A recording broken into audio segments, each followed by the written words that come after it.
Watching through the start of this video, you were probably realizing that PractiCAD truly has the best editing in the business, and it's never been simpler. Watch as we just click on a fitting, grab a node, and type in the direction we want to go, taking the fitting and the entire run behind it as well. Then we will auto-route a transition to fill. Need to adjust the line again? Just click and change the parameters in the AutoCAD property box, and everything shifts in one motion.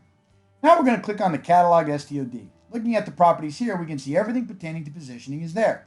We're just going to move it 10 inches down the side of duct. Once again, taking the entire run with it. Notice even the flex is stretching. Following that, we're dragging a node off spiral pipe and keying in the value we want to extend the pipe.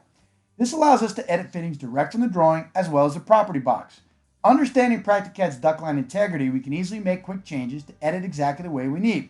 Here we're going to delete pipe, then click on the elbow and raise the duct line forward to 15 foot. Then we're going to use an auto route tool to route two 45-degree elbows between the points. We can even click on the elbow after the change and change the slope of the line by adjusting the angle. In this next example, we're going to show you how we can edit full duct lines in either direction. Notice the little blue arrow on the transition indicating the direction we're going to try to make a change. First, we're going to edit the duct line forward. Then we're going to the PractiCAD parameter box, reverse the airflow direction, and edit the duct line backwards. We can actually isolate fittings off the run to make changes, edit duct line forward, duct line backwards, from one point to another, or even globally edit the entire drawing. This includes updating the specifications. And there's even more options available. See here as we click on this VAV, and when we right-click and select Edit Fitting, PractiCAD opens up the Edit Fitting window. Here we can view, rotate, or shade a single fitting. By simply rolling your wheel mouse, we can flip the control box to the other side or change any parameter associated with this entity. And then when we break out of this window, you'll see that PractiCAD will make all the changes and update the drawing. And there are editing options for entire sections of duct as well. Using the PractiCAD partial view window, we can window select an entire area. PractiCAD will then display this in the partial view. Here we can see several fittings or assemblies and select the fittings we want to edit. Once a fitting has been selected, the entire property box opens, allowing us to make changes. Once we are done, we exit out and PractiCAD updates the rest.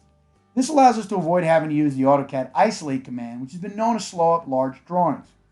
Using PractiCAD's editing capabilities, combined with its internal collision detection, BIM modeling has never been easier. We simply see a collision, click on the collision mark, and PractiCAD will tell us how far we need to raise or lower the line. Using this information, we then click on the fitting we want to change and simply adjust accordingly. When the collision is gone, the mark will disappear and you move on to the next one. It's that simple. Though PractiCAD has a huge list of time-saving features, our editing features are one of the customer's favorites. Using these capabilities greatly eases the coordination process while prevents us from having to redraw, retag, or renumber, and it's all under one program, PractiCAD. That being said, however, you can also utilize PractiCAD with other collision detection programs such as Revit or Navis Works. See here as we make changes to PractiCAD on the right and hit refresh to update the Navis model on the left. And with the addition of PractiREV or PractiNAV, you can further enhance your BIM experience.